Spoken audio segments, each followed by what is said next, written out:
യുവാവിനെ കല്ലുകൊണ്ട് തലയിലിടിച്ച് പരിക്കേൽപ്പിച്ച കേസിലെ പ്രതികൾ പിടിയിൽ. ശാസ്തമംഗലം പൈപ്പിൻമൂട് ഭാഗത്ത് വെച്ച് ഇന്നലെ രാത്രിയാണ് സംഭവം നടന്നത്. പരിക്കേറ്റ രഞ്ജിത്തിന്റെ സുഹൃത്തായ അനീഷിന്റെ വാഹനത്തിൽ പ്രതികൾ ഓട്ടോറിക്ഷ കൊണ്ടിടിച്ചത് ചോദ്യം ചെയ്തത് വച്ചുള്ള വിരോധത്താലാണ് പ്രതികൾ രഞ്ജിത്തിനെ കല്ലുകൊണ്ട് തലയിലിടിച്ച് പരിക്കേൽപ്പിച്ചത്.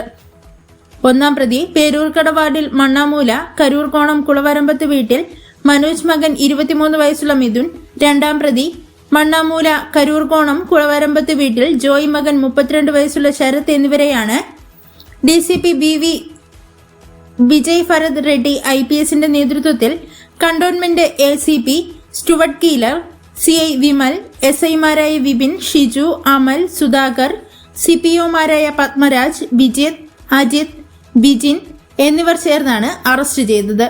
പ്രതികളെ റിമാൻഡ് ചെയ്തു.